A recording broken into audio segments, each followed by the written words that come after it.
Sejarah Masjid Pusaka Banualawas. Masjid ini berada di Desa Banualawas, Kabupaten Tabalong. Masjid Pusaka Banualawas merupakan salah satu masjid tertua di Kalimantan Selatan. Masjid ini dibangun pada pagi Kamis tahun 1625 Masehi. Dan masjid ini merupakan bukti diterimanya dakwah Islamiyah pertama oleh suku Dayak Manyan di Kabupaten Tabalong. Selain dikenal dengan Masjid Pusaka Banualawas, masjid ini juga sering disebut dengan Masjid Pasar Arba karena pada hari Rabu atau hari Arba jumlah para pengunjung atau penziarah lebih banyak dari hari-hari yang lain. Pada zaman dahulu, sewaktu masyarakat Dayak masih mendiami daerah yang terletak di bantaran anak sungai Tabalong, berdiri sebuah pesanggarahan yang berfungsi sebagai tempat tinggal mereka. Pesanggarahan ini memiliki ukuran sekitar 15 kali 15 meter. Seluruh perabotannya terbuat dari bahan bambu atau batung, atau juga bisa disebut dengan bambu yang berusia tua. Dinding pelapuh dan atapnya terbuat dari daun rumbia atau daun sagu. Di halaman pesanggaran terdapat 2 buah tajau atau kendi besar terbuat dari porselen. Tajau sebagai tempat penampungan air untuk memandikan anak-anak suku Dayak yang baru lahir. Pada saat Sultan Suryansah resmi memeluk Islam di hadapan Khatib Dayan dari Demak, Jawa Tengah sekitar tahun 1510 sampai 1620, keseluruhan wilayah kerajaan kawasan Banualawas yang dihuni ratusan warga Dayak juga tak luput dari penyebaran dakwah yang dibawa langsung oleh Khatib Dayan ditemani Sultan Abdurrahman. Setelah penyebaran dakwah, akhirnya suku Dayak Banualawas menerima Islam. Tapi sebagian dari mereka masih betah dengan agama nenek moyangnya, yakni memeluk keharingan atau semacam kepercayaan yang tetap hidup sampai sekarang dan diakui pemerintah. Ternyata warga Dayak yang memeluk agama nenek moyang ini dengan sendirinya mundur ke pedalaman Tabalong, sebagian lagi menetap di kawasan Barito Timur, seperti di daerah Bagok, Tamiang Layang, dan sekitarnya. Meski mereka meninggalkan kampung halamannya, warga Dayak yang mundur ke pedalaman masih menjalin hubungan dengan baik dengan warga Dayak yang bertahan di Desa Banualawas ini. Setelah warga Dayak yang mundur ke pedalaman tadi, akhirnya atas prakarsa Khatib Dayan dan Sultan Abdurrahman dari Kerajaan Banjar yang berpusat di Kuwain, dibantu tokoh-tokoh masyarakat Dayak di Banualawas, pesanggaran tadi dirubuhkan. Di atasnya lalu dibangun sebuah masjid berukuran 15 kali 16 meter, 1 meter lebih panjang dibandingkan bangunan lama. Selain Khatib Dayan dan Sultan Abdurrahman, mereka juga dibantu oleh tokoh-tokoh masyarakat dan warga sekitar Banualawas yang ikut mendirikan masjid pertama kali di Tabalong.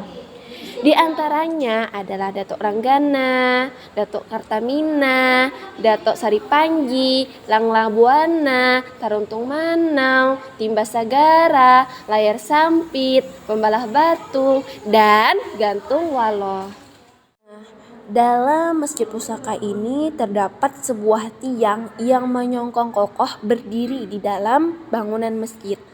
Ada 17 tiang besar maupun kecil. Semua tiang tersebut dari jenis kayu ulin. Ternyata dari 17 tiang ini memiliki filosofi loh. Jadi jumlah 17 ini bermakna bahwa umat Islam dituntut melaksanakan suatu kewajiban, yaitu sholat 5 waktu dalam sehari semalam, yang jumlah rakaatnya itu keseluruhannya ada 17 rakaat. Tadi kan ada 17 tiang yang berdiri di dalam masjid besar maupun kecil. Ternyata ada 5 buah tiang yang besar dari ke-17 tiang tadi.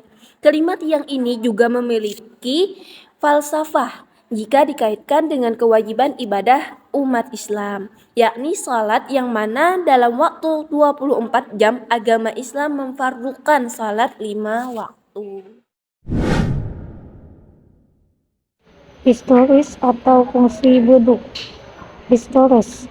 Hal ini dikarenakan perolehan kayu beduk ini mengandung nilai filosofis yang cukup bermakna. Konon, ceritanya bersumber dari mulut ke mulut warga setempat. Kayu yang diperoleh untuk masjid pusaka ini adalah kayu yang larut atau dibawa arus sungai dari hulu hutan pedalaman.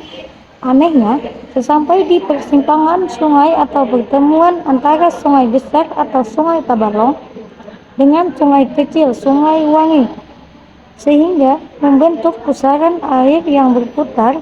Kayu yang mengapung di atas sungai itu tadi beberapa hari tidak larut mengikuti arus sungai, tetapi tetap berputar-putar di situ saja, mengikuti pusaran air. Warga setempat yang kebetulan memperhatikan kejanggalan itu mengambil kayu itu untuk dijadikan beduk atau dauh di masjid pusaka.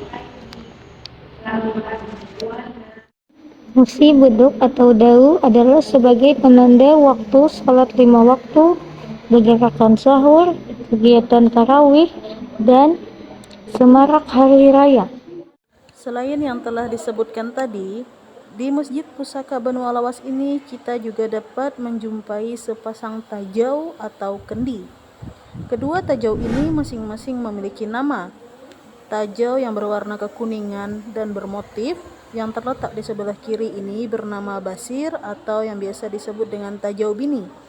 Adapun tajau yang berada di sebelah kanan dan berwarna kecoklatan polos tanpa motif bernama Antan atau tajau laki.